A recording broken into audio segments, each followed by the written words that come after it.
Santali side ᱵᱤᱸᱰᱟᱹ YouTube channel ᱠᱷᱚᱱ ᱥᱟᱱᱟᱢ ᱯᱟᱹᱴᱷᱩᱣᱟᱹ ᱠᱚ ᱥᱟᱹᱜᱩᱱ ᱫᱟᱨᱟᱢ। ᱛᱮᱦᱮᱧ ᱫᱚᱵᱚᱱ ᱜᱟᱞᱢᱟᱨᱟᱣᱟ ᱚᱸᱰᱮ ᱵᱚᱱ ᱧᱮᱞ ᱫᱟᱲᱮᱭᱟᱜ ᱠᱟᱱᱟ ᱡᱮ ᱮᱞᱟᱛᱟᱱ ᱟᱹᱲᱟᱹ ᱤᱫᱤ ᱠᱟᱛᱮᱫ ᱟᱵᱚ ᱵᱚᱱ ᱜᱟᱞᱢᱟᱨᱟᱣᱟ। ᱮᱞᱟᱛᱟᱱ ᱟᱹᱲᱟᱹ ᱚᱠᱟ ᱠᱚ ᱢᱮᱛᱟᱜ ᱠᱟᱱᱟ ᱟᱨ ᱚᱱᱟ ᱨᱮᱱᱟᱜ ᱫᱟᱹᱭᱠᱟᱹ ᱠᱚᱵᱚᱱ ᱜᱟᱞᱚᱪᱟ। ᱛᱚ ᱪᱚᱞᱚ ᱛᱚᱵᱮ ᱵᱚᱱ ᱮᱛᱚᱦᱚᱵ ᱞᱮᱜᱮ। ᱱᱚᱰᱮ ᱞᱟᱹᱭᱫᱟᱭ ᱮᱞᱟᱛᱟᱱ ᱟᱹᱲᱟᱹ ᱚᱠᱟ ᱠᱚ ᱢᱮᱛᱟᱜ ᱠᱟᱱᱟ ᱞᱟᱹᱭᱫᱟᱭ ᱮᱞ ᱠᱚ ᱨᱮᱭᱟᱜ ᱪᱤᱱᱦᱟᱹᱣ ᱛᱮᱭᱟᱜ ᱧᱩᱛᱩᱢ ᱨᱚᱲ ᱫᱚ एलेतान अड़ को मेताग कना। एल मेन दो जहाँ दो आबो बन बाडाया संख्या हैं ला ओना रेना जहाँ चिन्हव तेयाग ᱧᱩᱛᱩᱢ रॉड दो हुयुग कना एलेतान अड़ को मेताग कना। तो एल ते दो आबो लेखा बन करावेत कना जेमन चेद को कना जे महा सेरमा चांदो सुर सांगिन इमान को रिया उडिज बन बाडाय ᱧᱟᱢᱟ। महा जेमन सामे मिद महा बार महा पे महा जहाँ बन मेनेत कना ओन ओनकानाग कथा सेरमा मिद सेरमा बार सेरमा पे सेरमा मोड़े सेरमा ओनकागी चांदो हो बाई चांदो बार चांदो पे चांदो सुर सांगिन हैं नोंडे खुना कोलकाता तिनाग सांगिना नॉय जहाँ मिदटांग माप बन बुझाव दाड़ेयाग कना एल तलाते संख्या तलाते नॉवा गे हुयुग कना एलेतान अड़ रेनाग दायित्व को कना। तो एलेतान अड़ को मेताग कना बन नेल केदा नॉवा दो हुयुग कना नॉवा रेनाग जहाँ दायित्व नॉवा रेनाग दायित्व जुदी बन नेला जे भारत दिसोम रे हैं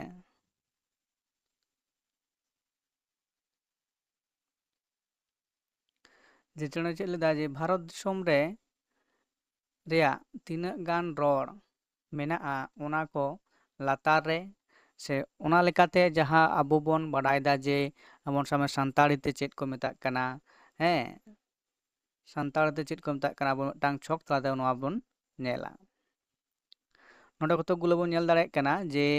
सान्ताड़ी मेनाग कदा मुंडा मेनाग कदा हो मेनाग कदा कुरुक मेनाग कदा बांग्ला हिंदू बा हिंदी उड़िया गुजराटी और संस्कृत नॉवा कदो मिदटांग जातिया पारसी कान ताकोवा। तो ओना लेकाते जे नॉवा एलेतान अड़ चेद को मेनेत कना ओंडे नोंडे नॉवा बन गालमारावेद कना। जुदी बन नेला सान्ताड़ ते मिद दो मुंडा दो चेद को मेता मयत होरे ओना चेद को मेताग कना मिद गी मी कुड़ुक चेद को मेताग कना मिया बांग्ला ते एक हिंदी ते इक और कुड़िया ते गोठे और गुजराटी ते एक संस्कृत ते एक उनकागे बार दो चेद को मेताग कना सान्ताड़ ते दो बार मुंडा ते दो बारिया हो ते दो बार कुड़ुक ते दो बारी बांग्ला ते दो दुई हिंदी ते दो दो कुड़िया ते दो बिनी और गुजराटी ते बे संस्कृत ते हो चे दी। तो आरो जुदी बन नेला पे दो चेद को मेताग कना पे दो हुयुग कना मुंडा दो आपिया हो ते दो आपे कुड़ुक ते दो अपाय बांग्ला ते दो तीन और हिंदी ते दो तीन कुड़िया ते हो तिनी गुजराटी ते तोरान संस्कृत ते त्री। तो हॉय जे जहाँ विभिन्न पारसी ते विभिन्न लेका मिदटांग एल गी आलादा आलादा तेको मेनेत कना नॉवा दो ओना पारसी रेना जहाँ रॉड कना ओना पारसी रेना लेकाते ओना रेना एल से ओना रेना लेखा तेको कोरावेद कना ओना लेकाते नोंडे बन बाडाय दाड़ेयाग कना। इना पर जुदी बन नेला आरो इटाग दिसोम ना पारसी तना जुदो गुलो गे किन्तु भारत दिसोम ना पारसी कना ओंडे जहाँ बन नेल केदा हैं तो नॉवा बादे होतो आर इटाग पारसी को मेना आकदा। तो नोडे जतो गुलो नॉवा को पारसी दो टाटा चेद कना भारत ना पारसी कान गे से भारत दिसोम रे नॉवा पारसी को रड़ोग कना सेको ऑलेद कना सेको रड़ेद कना हैं नोंकानाग कथा कना। एरपर जुदी जहाँ दिसोम ना इटाग दिसोम साथे भारत ना पारसी से सान्ताड़ पारसी जुदी बन तुला जोखाया से बन नेला ओंडे हो चेदका को मेनेत कना तो ओना मिदटांग छक तलाते बन बाडाय लगी चलो ताहले। तो नोंडे हो ओना बन नेल दाड़ेयाग कना जे नोंडे दो सान्ताड़ी मेनाग कदा इंग्रेजी मेनाग कदा तमिल मेनाग कदा अरबी मेनाग कदा और चीन। तो नोंडे हो कतक गुलो मिद खुना हैं गेल पर्यन्त चिका कना मेनाग कदा ओना बन नेला जे ओका पारसी रे ओका लेका को एल को मेनेत कना। तो सानताड़ ते जुदी बन मेना मीद तो इंग्रेजी ते होगा कना वन तमिल चे कना ओनोरु ओनोरु हैं अरबी ते चेक को मताग कना ओहादुन ओहादुन और चीना ते दो ई सानताड़ जुदी बार बन मेने कना इंग्रेजी ते चेक को लेदा टू तमिल चेक को लेदा एरांडू एरांडू हैं अरबी ते चेक को लेदा इसिन इसनी इसिनुन इसिउन हैं इसनिउ इसनिउन और चीनी ते दो नी सानताड़ जुदी पे बन ले कना इंग्रेजी थ्री तमिल ते मुनरू अरबी ते साल सातुन चीना ते साम तो सानताड़ जुदी पुन बन मेने कना बापुन तो इंग्रेजी ते को लेदा फोर तमिल ते कना नांगू अरबी ते दो बोले कना अरबातुन और चीना ते को लेदा सी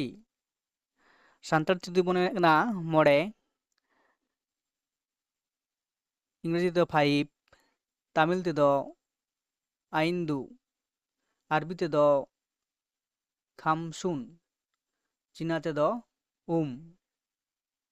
सानताड़ ते तुरुई बन मेने कना इंग्रेजी दो सिक्स तमिल ते दो आरु अरबी ते दो सेतातुन चीन ते दो लू सानताड़ ते याय बन मेने कना इंग्रेजी दो सेवन तमिल ते एलू अरबी ते दो सोबानतुन और चीना ते दो ची इरल दो जुदी बन ले कना सानताड़ ते एट इंग्रेजी ते तमिल ते कना एट्टू अरबी ते कदा सोमोनानियातन हैं और चीना ते कना पाट सानताड़ जुदी आरे बन मेने कना इंग्रेजी ते कना नाइन तमिल ते कना ओन बादू अरबी ते कना तिसातुन और चीना ते कना गिउ और सानताड़ जुदी गेल बन मेने कना इंग्रेजी तो टेन तमिल ते दो पाठू और अरबी ते दो आसुरतुन और चीना ते कना सूप तो होय जे विभिन्न दिसोम रेना जहां लेखा से लेतान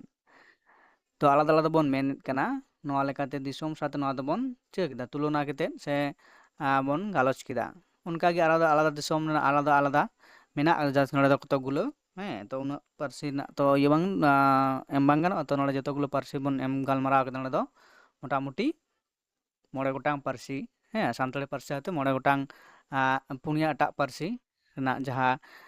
एल से लेखा को कोराव कना चेत को मेन कदा मीद बार नोआ को बन गालोच कदा इन पर जहां मेना कदा एलेतान को जहां एलेतान अले रना जहां आरो हटिंग मेना कदा निया परवर्ती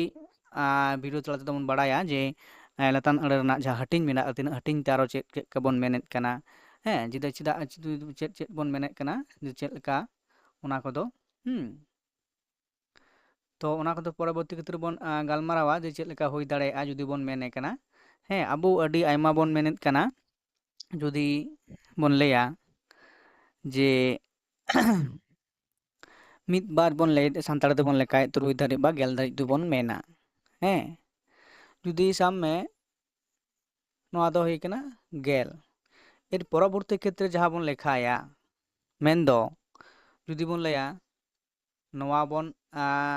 हैं नोआ चेक कना नोआ दो होई कना गेल गेल मित तो गेल मित कना नोआ दो गेल बार हैं तो ना पर बन लिया मित गेल मित हैं ओय जे अबो से मित गे मित हैं तो ओय जे अबो डिफारेंट से आलादा आलादा बन रोड़ेत कना किंतु संख्या दो मिदटांग गी कना जे गेल मित हैं जो ओय जे अबो रोड़ ना जहां धरन ते विभिन्न भिन्न गेल मित बन मेनदा मित गेल मित बन मेनेत कना मित गे मित बन मेनेत कना ओय जे जहां डिफारेंस लेका बन मेनेत कना तो नोआ आदि कते हैं बन गालोचआ परवर्ती वीडियो रे आरहो जुदी बन नेला जे अबो जहां बन लेत कना आलो आलादा रकम बन मेनेत कना जे ᱠᱷᱟᱴᱚ ᱛᱮ ᱟᱨ ᱡᱮᱞᱮᱧ ᱛᱮ 111 ᱵᱚᱱ ᱢᱮᱱᱫᱟ, 11 ᱵᱚᱱ ᱢᱮᱱᱫᱟ, 11 ᱵᱚन ᱢᱮᱱᱫᱟ। तो नोर रना जहाँ डिफरेंट अब बन बुझाव दाड़े कना नोआ इदी कते तायम दाराम वीडियो रे बन गलमारावा। ओना परे आरो जहाँ मेना आकदा जे मिमित, हैं तो मिमित जुदी बन मिमित गोटांग, हैं ओन जुदी बन लेया मी मित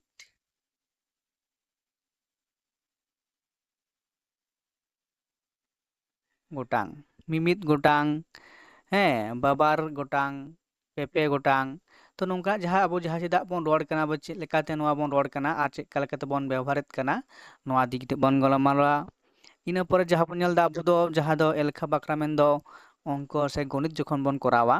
तो उन अक्तो आलादा रकान मिदटां जहाँ फंक्शन को तहन कदा ओना फंक्शन रे अब चेद को मेता कना चेद लेका ओना व्यवहारोग कना, हैं तो नोआ इदी कते बन मेना जे जहाँ दो कना भंगावान एलेतान अड़े, हैं इना पर जहाँ कदा अड़ी रकम अड़े ना कदा पुइलू दोसार तेसार नोआ दो बा चेद लेका तबन मेनेत कना, हैं पुना, हैं मोड़ेना। तो नोंकना अड़ी रकम आयरा अड़े रना जहाँ एलेतान अड़े इदी कते मेना आकदा। तो परवर्ती क्षेत्र नोआ इदी कते बन गलमारावा। मा एनखान तिनाक बड़े नोंडागिन मुचाद दा तायम दाराम वीडियो रे आरो बन गलमारावा।